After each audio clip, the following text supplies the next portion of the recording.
Hello everybody and welcome back to another Bat Report from War Dog Gaming Bat Reports. I bid you welcome. Alright, three things before we jump into the Bat Report. First, let me introduce this radio Spotify channel that I have made. Did it for a couple of days ago. So it's the main reason is because for some of you guys out there that really enjoy the music on this channel, I will add all the music, all the songs that are played here on this channel into that Spotify channel. And you will find the link to the channel down in the description. So if you enjoy the music, then I suggest you go check it out. Secondly, I want to give you all a heads up. The next Bat Report that I will do, I will have a co-host joining me for that Bat Report. It's a great bloke from Wales, of all the places. And yeah, I think it would be a great Bat Report. Thirdly, alright, so this Bat Report we will have now, it will be game 3 in the Barhammer tournament. From that tournament. And this game will be, this Bat Report will be completely different. I will spoil the end result at the start of the Bat Report, just so all of us can go through the pictures and see what happened and just have a tactical overview of this battle and see what should have done differently. What should me or my opponent be doing differently in this game. So it will be mainly looking at this from a tactical overview. So if you don't like that, then I suggest you skip this Bat Report and you will have more fun enjoying the next Bat Report with me and my co-host. Maybe, I don't know. Or maybe if you like this, then I suggest you stay around. Alright, so enough chatter. Let's look at my list and see what I brought to this tournament. So smack, here we have the list for the little goat people. And I have already talked about this list in game 1, so if you haven't seen game 1 and 2, then I suggest you pause now, go back and see those before you head into this game. Otherwise, feel free to pause here and read all about the list. I won't say anything else about it, but alright guys, so that's it. Let's see who our opponent is this time.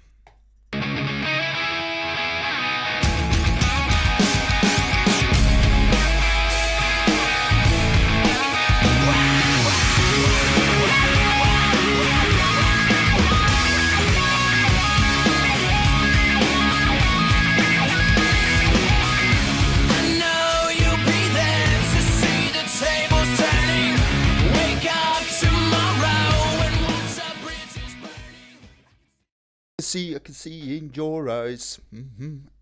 Alright, that was Over and Under with Egypt Central. Fucking great band. Awesome song. Alright guys, so here we have the list, and it's once again the stunty, little, runty, smelly dwarfs. The little people. And what can you say? So let's run this through. For starters, he has an Anvil of Power, then 2 times Engineers, Great Weapons, Worm Slayer Rockets, which is a ranged weapon, 24 inches, Strength 6, D3 wounds. So, ouch, that will fucking hurt against most of my things. Then some breath weapon runes on both of them. Then a King, Ancestral Memory, the General, Hold Stone, Shield, 1+ arm save, 4+ ward save, and 3 times the Rune of Lightning, which every Rune of Lightning does D3 extra strength for AP1 attacks if he only hits your opponent. And then he has a Smith, 3 bat runes, Shield, Rune of Iron, Rune of Devouring. The Rune of Devouring is the one that erases one spell. He lets you get off a spell and then he destroys it after that. Then a Thane with that is the PSB with Legion Standard, another breath weapon and another Rune of Iron, so I think that's a 2+ arm save, if I'm correctly. Then 2 times 10 Marksman with Guild Crafted Handguns, then 35 Clan Warriors with full command and Legion Standard, so all about the static combat rest in this unit.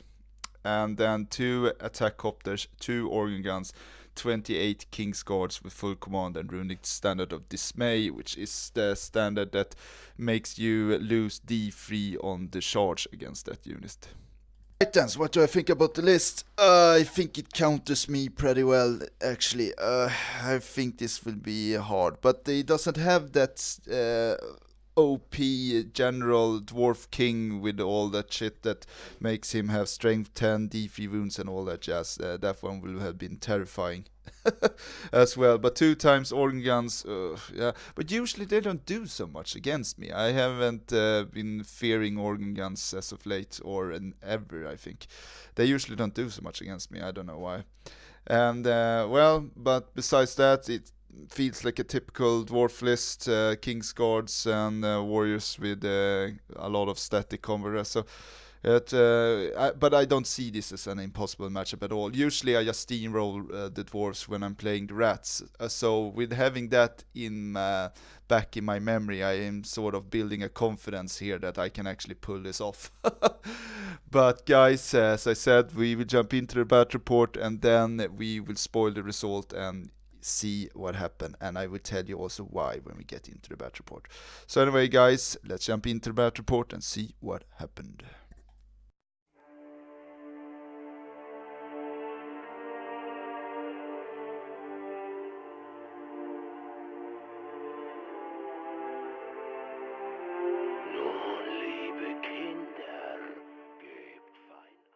That's right guys, the goats will get totally crushed in this game, and I'm really sorry to say it. But yeah, this wasn't my game at all. But then I'm gonna explain why. Okay, so this is the last game of the day. It's starting to get a bit late. Probably both me and my opponent haven't slept so well. We are getting both tired. But the thing is, alright, we are all friends in this tournament. Almost. Everybody knows everybody. And then it comes to this guy.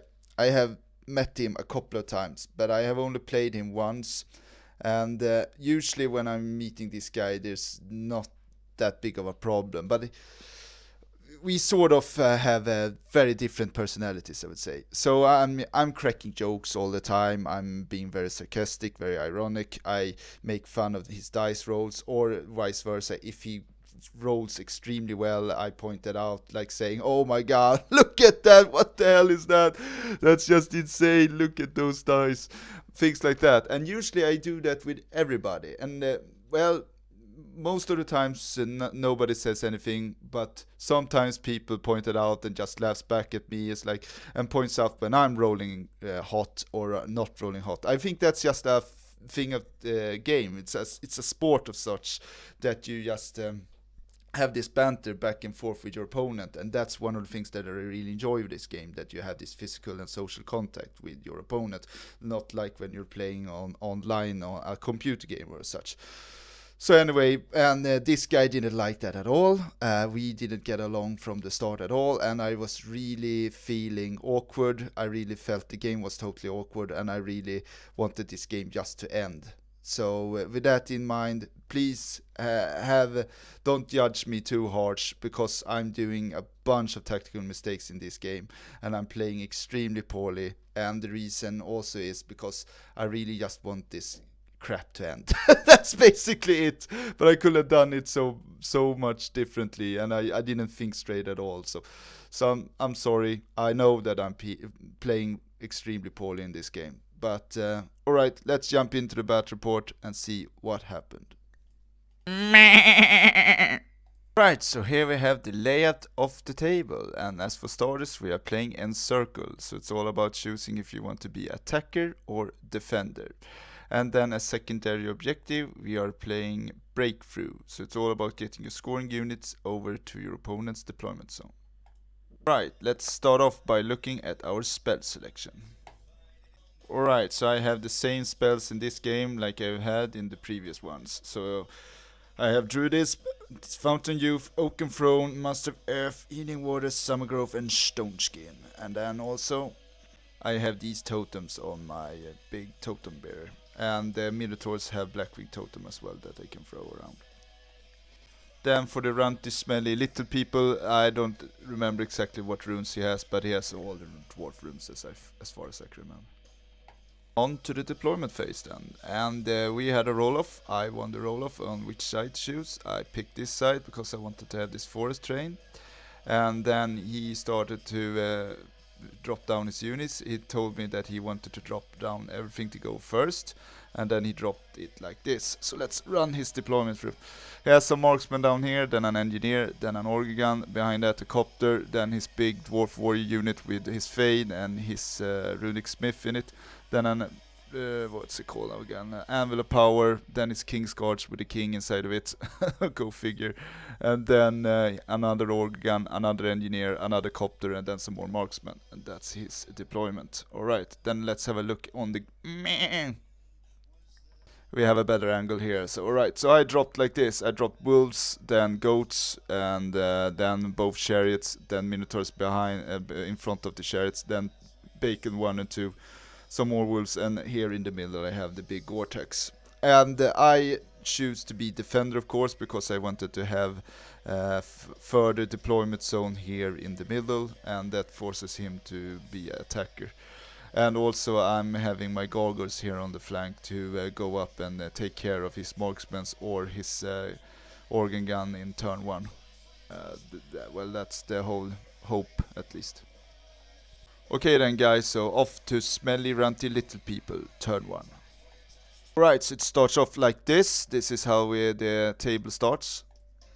And after turn 1 movement, it looks like this. And he pushes up pretty far, to be honest. Pretty hard for being a dwarf. Max boost with both his warriors and his King's Guards on top of the hill here, which caught me off guard, to be honest. I was very surprised of this. And I really don't know why he did this. Anyway, moving the marksman over here I totally agree with, because he needs to claim the secondary objective somehow, since it's breakthrough. And I guess he's seeing a tactical advantage by doing this, but I have like a bunch of shaft units that can just run up here and be a nuisance. So, I don't know, this is how he did it anyway. And then we go into his magic phase. And here are his runes. It's a rune of, what the hell does it say? Revocation, rune of resilience, and rune of gleaming. That's his runes. And the first thing that he does is that he throws something to make something get harder to hit or harder to wound or whatever. Anyway, the only rune that he gets off is some rune on this organ gun that dispels the next spell attempt on that unit. And we had a debate here. The whole thing starts off basically. And I asked him, does it really work like that? So if I throw a magic missile on a unit that is targeted with that rune, will the magic missile be dispelled before the effects gets off, or how does it really work? If guys, to all you dwarf players out there, please explain to me how that rune works, because he showed me that card and he was trying to explain to me how it works. He said that no missiles will be able to target that unit now, and that was basically it, and I thought that sounded very weird to me anyway. Okay, so that's it. Then we go into the real magic phase of the dwarves. No other than the shooting phase. Yeah, exactly. And he starts off with the organ gun, opens up on my gargoyles here. I think he actually rolled a 6 to hit, so that will mean that he hits me on 6s. And he got off like 18 shots, I think it was. Hit with, I think he rolled like 6 6s or so, wounded with almost everything, and killed a bunch of gargoyles. Anyway, forced me to take a panic check, and then they ran off the board. Yeah, that fucking sucks bad. Then he opened up with the marksman here into the wolves, and I don't think he hit me with anything there though. Then these guys marched. This guy tried to shoot at Bacon 1 or Bacon 2, can't remember exactly who, didn't do anything. One of the copters went up and shot at the wolves, killed 2 or 3 wolves, and that was basically it. That's dwarf's turn 1, so off the turn 1. Alright, on to Horny Goats, turn 1 then, and here the clusterfuck starts, basically. So the first thing we do is that we take Bacon 1 or 2, I don't remember which of them it is, but charges this copter because it's 18 inches away from it. And he chooses to hold. I think this is an awesome charge if it can succeed, because then I will go into the copter, probably smash it or make it flee, and then I can overrun into the organ gun here, and that will absolutely be lovely. But that's not what happens. I fail the charge. So too bad, and then for the rest I just max move everything straight forward. I want to get into combat as soon as possible. And that's basically it. Also one of the wolves here dies from taking dangerous trains running over the water here. So we go into the magic phase. And what we do is that one dice Oaken Throne and gets it off. I think I rolled a 6 or so. And my opponent then says to me that he's gonna use the Rune of Devouring on the Oaken Throne. And that really confused me, because for starters I don't even know if he can do that. I asked him, can you actually do that? And he said to me, yeah, of course I can do that. I can destroy whatever magic, whatever spell I want with Rune of Devouring. And well, we were really on a bad start here, so I really didn't want to argue. So I was like, okay, sure. Oaken Throne is dead. Okay, I can't use that anymore. But Oaken Throne has been put off on this unit anyway, or my wizard. After that I get off both Healing Waters and Stone Skin. I think he tried to dispel either one of them, but he failed to do so because I rolled extremely hot on the magic dice here. And that's basically it. I can't ambush anything in this turn. Yeah, also I have both those two 15 units of man that can ambush. So you're off to Smelly Runty Little People, turn 2. Right, so remember before we went into Smelly Runty Little People turn 2, it looks like this. After the movement it looks like this. So he charges his King's Guards into the wolves, no surprise. And then he shafts my minus here with his copter, which I didn't find so surprising either. But it's nice that we make him throw away a copter, so I enjoy that. But that's basically it, and also his marksman over here keeps on marching up to claim the objective. But that's it, then we go into his magic phase. Yeah, better angle of the marching marksman. So here he gets off, let's see now, Rune of... Well, he tries to dispel all my buffs on the Minotaurs. He throws it 2 times at me, but I dispel it both times. And then he throws, I don't know, something like minus the hit or minus the wound on either the Dwarf Warriors or the Organ Gun. Can't remember exactly which. But that's basically it. And then we go into his shooting phase. And yeah, we can stay on this picture for a little bit. He opens up with both copters into the Minotaurs, do 2 wounds to them, so ouch. Needing 4s or 5s to hit and 6s to wound. And then he takes his marksman, shoots off my wolves, so they are there no more, they are deleted. And then this really surprised me, and here I actually points out that because he started off with these guys just deleting the wolves, and I was like, okay, yeah, sure, what can I say? But and the Gorgos on top of that, rolling extremely well there, but I didn't say anything. But now I'm starting to be a little bit annoyed, because now he rolls for the Organ Gun, rolls at, can't remember exactly what, but like 8 hits, needing 5s to hit the Gorgon because he's inside a forest.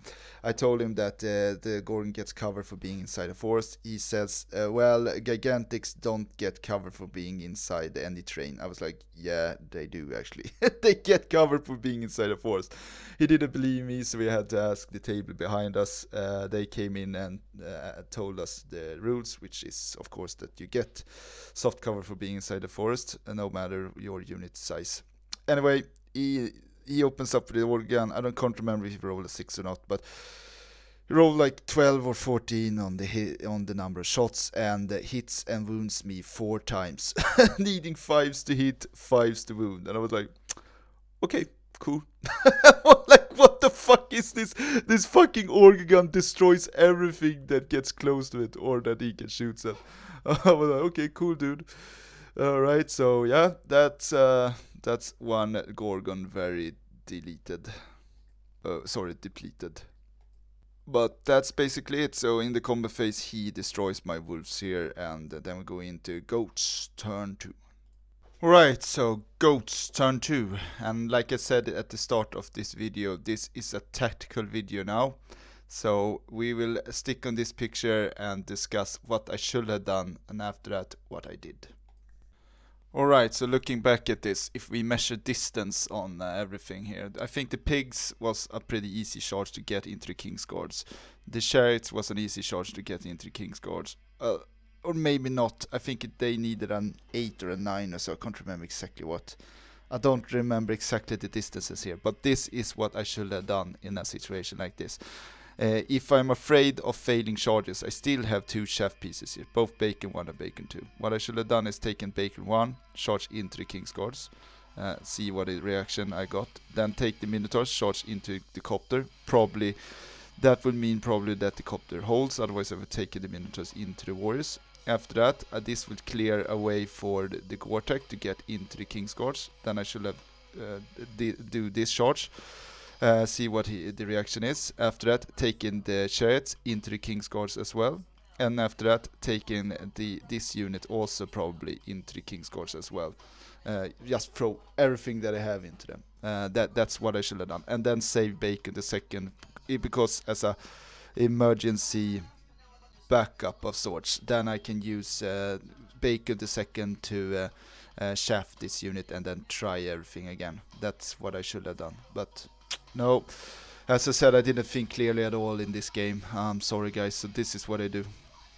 And looking back at this, I am so fucking disappointed. I play so poorly, but okay, I'm gonna try to not pull myself down too much here, because this is though my 3rd game with Beast Herds, and yeah.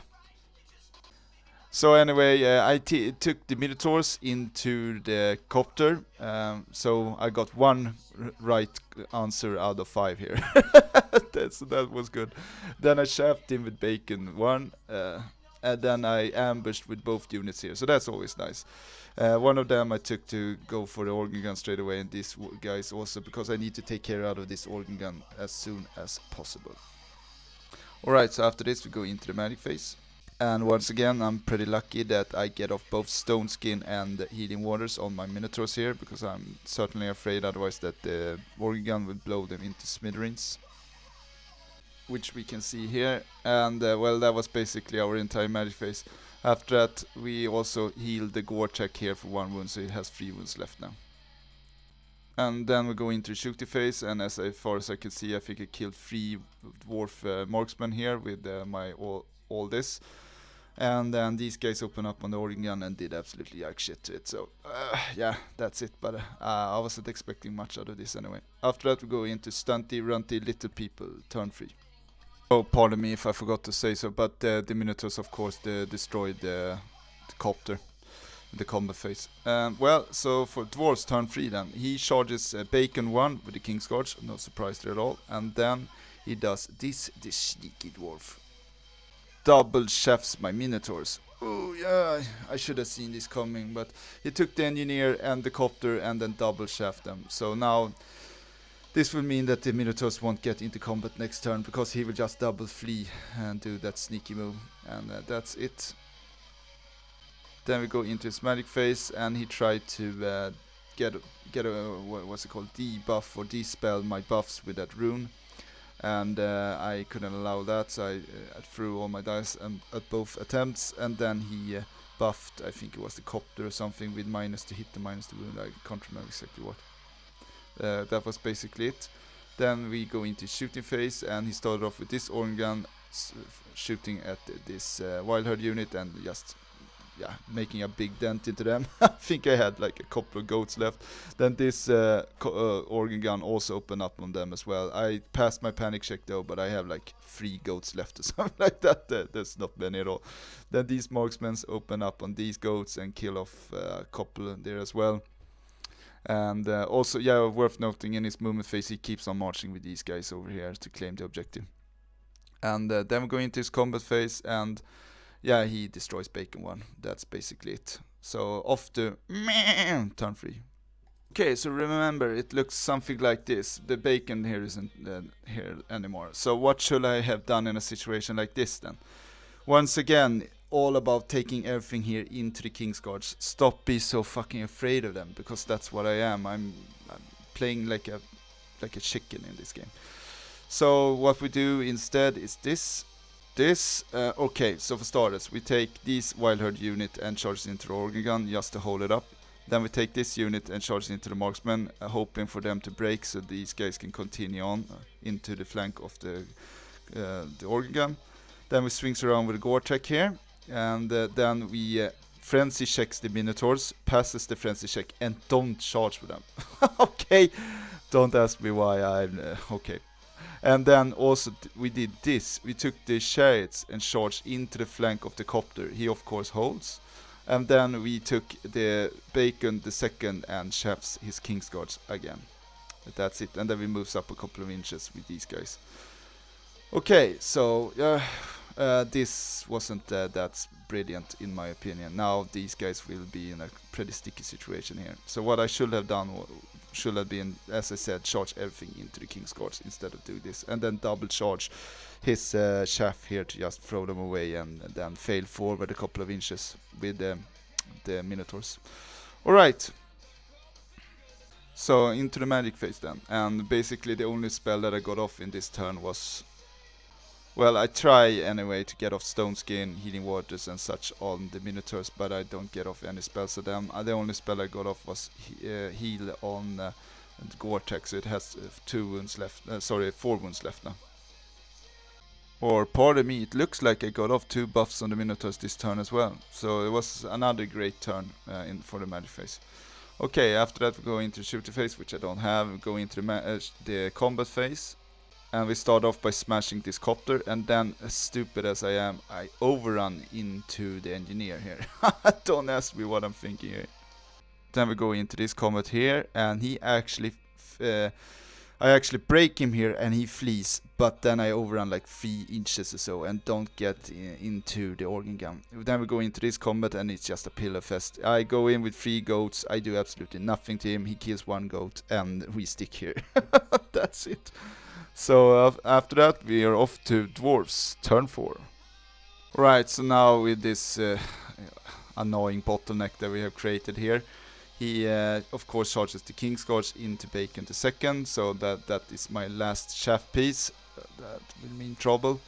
Then he rallies his marksman here, and then also he charges his dwarf warriors into the flank of my characters here. So oof, alright, so remember he has 2 legion standards, 3 ranks plus that, plus 2 standards, plus charge, flank, big flank. That's 10 in combat resolution. So ouch, this will hurt. Yeah, here we can see it from a better angle. Oof, yeah, this will suck.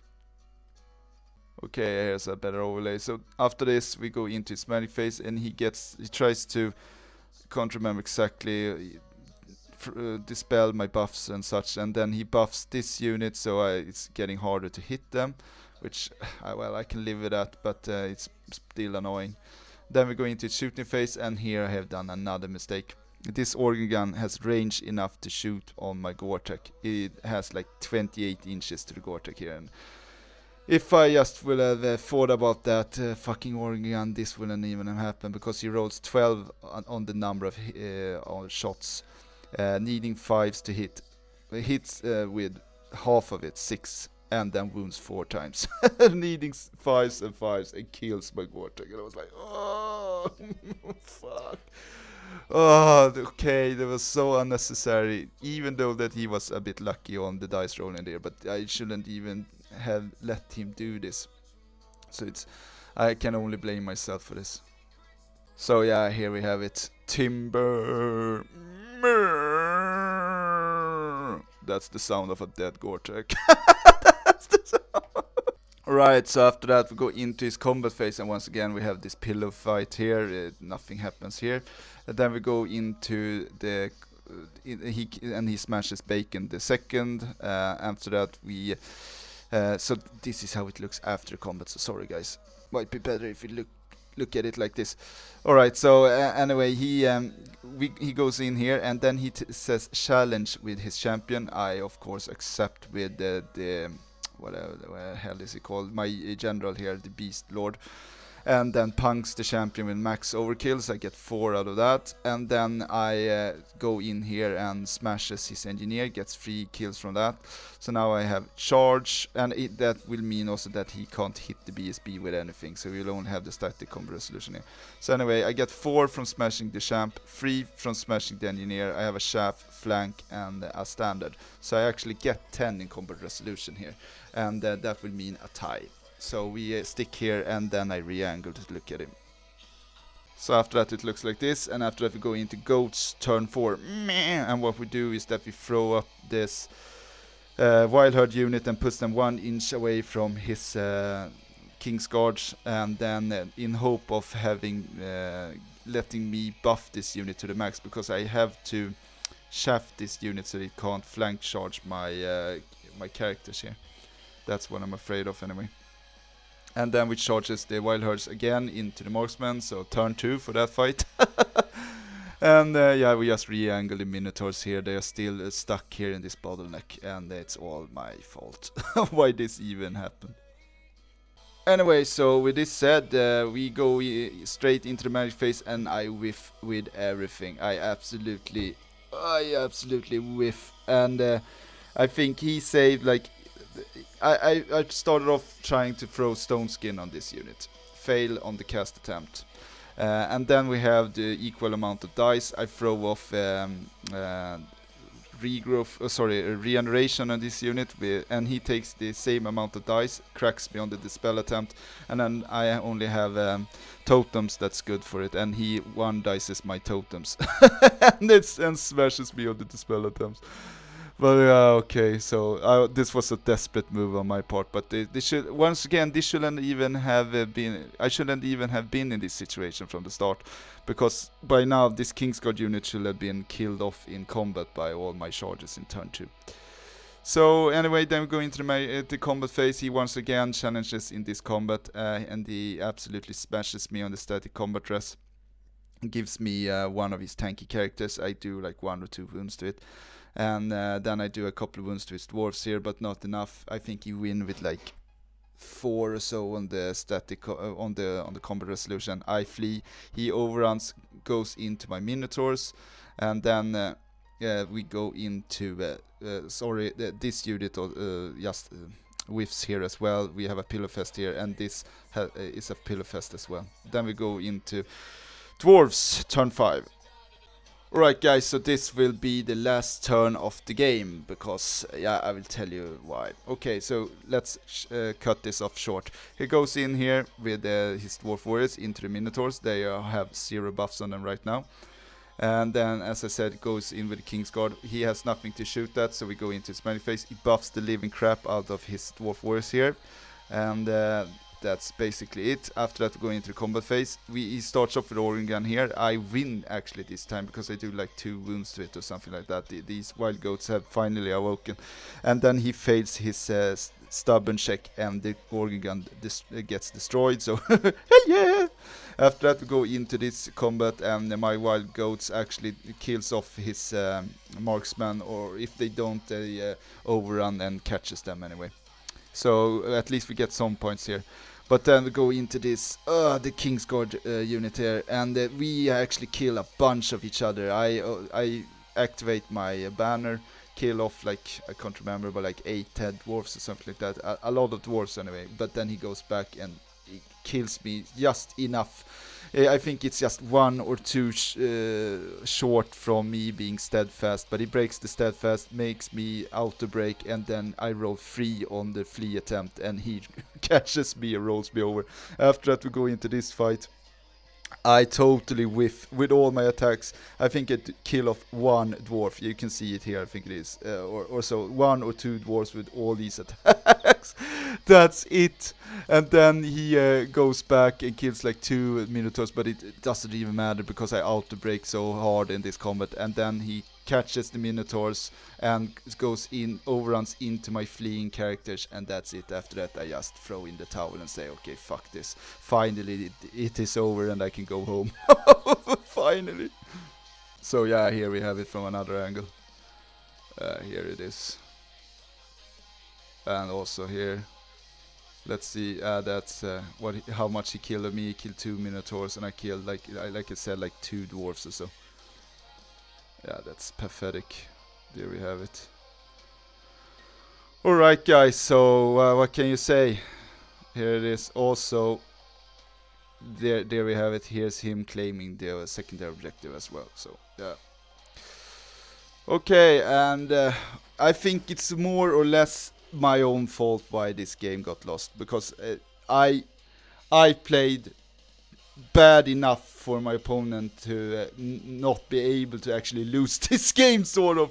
The only thing that could go worse is that I would throw worse dice than I did. I had a couple of dice rolls in this game that was in my favor, like my first and second magic phase. They were totally awesome when I got off both regeneration and stone skin.